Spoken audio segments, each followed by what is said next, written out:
मित्र क्या होता है और मित्र किसे कहते हैं?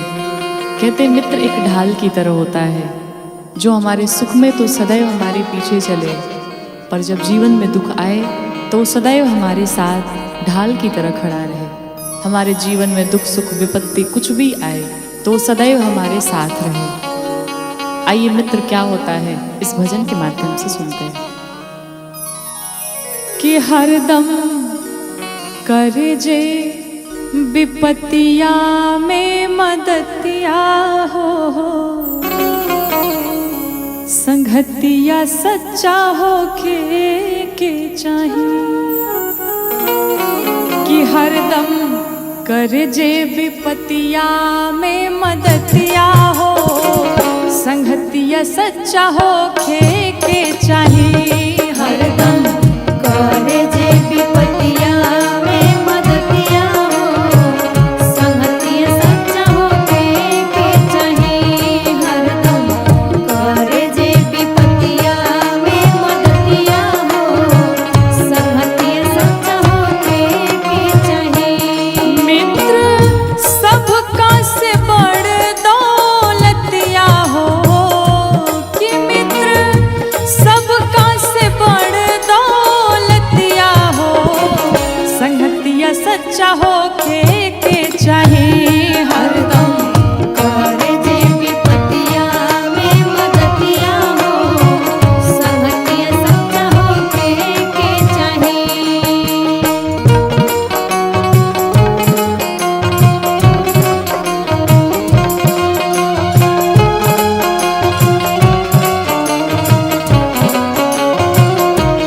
हरदम करे जे विपत्तिया में मदतिया हो, संगतिया सच्चा हो के चाहिए।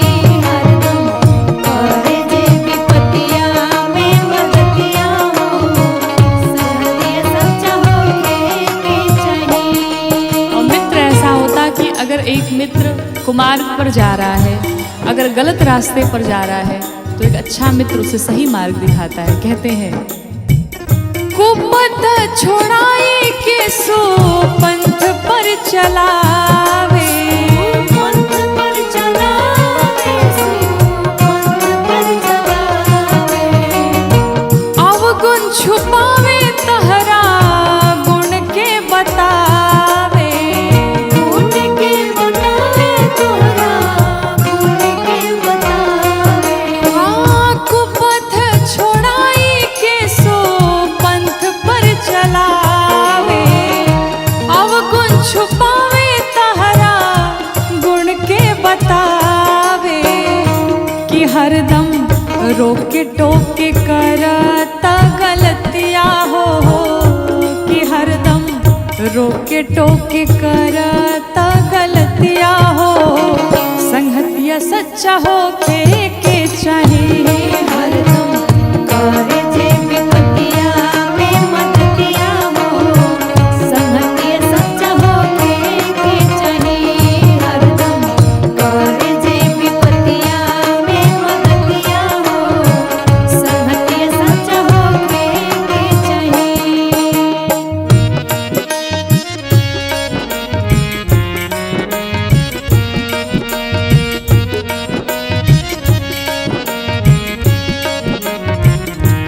हरदम करे जे विपत्तिया में मदतिया हो, संगतिया सच्चा हो के चाहिए। हरदम करे जे विपत्तिया में मदतिया हो, संगतिया सच्चा हो के चाहिए। आपन पहाड़ लेखा दुख के धूर जाने, दुख के दूर जाने, दुख के दूर जाने। मित्र के छोटो दुख पर्वत माने। पर्वत माने, पर्वत माने। आपन पहाड़ लेखा दुख के धूर जाने, मित्र के छोटो दुख पर्वत माने। जे फतिया में धरावे लाहि मतिया हो, हतिया में धरावे लाहे मतिया हो, संगतिया सच्चा हो के चाहिए हरदम करे जे विपतिया में मदतिया हो, संगतिया सच्चा हो के चाहिए। हरदम करे जे विपतिया में मदतिया हो, संगतिया सच्चा हो के चाहिए।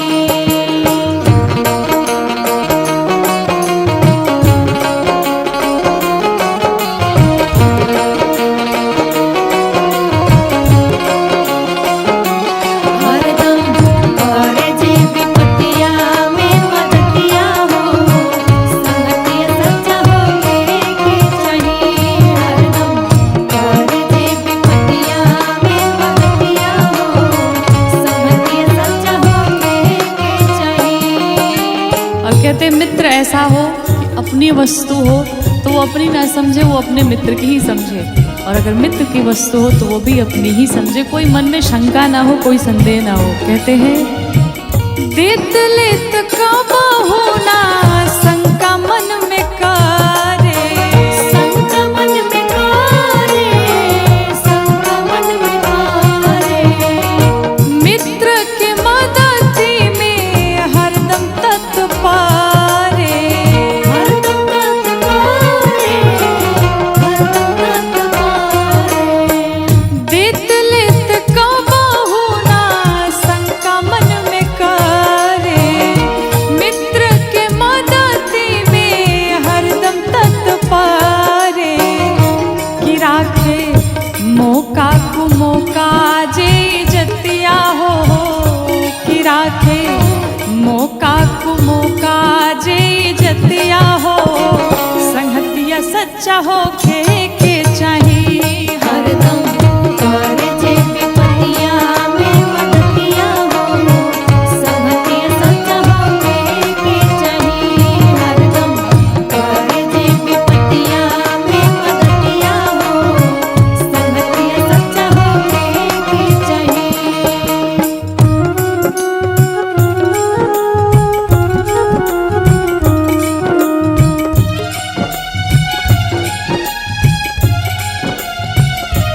हरदम करे जे विपतिया में मदतिया हो, संगतिया सच्चा हो के चाहिए। हरदम करे जे विपतिया में मदतिया हो, संगतिया सच्चा हो के चाहिए। मित्र के दुख में जे होला ना दुखारी, होला ना दुखारी, होला ना दुखारी। ओकर मोह देखलो पाप ए शिकारी, पाप ये शिकारी, पाप ये शिकारी।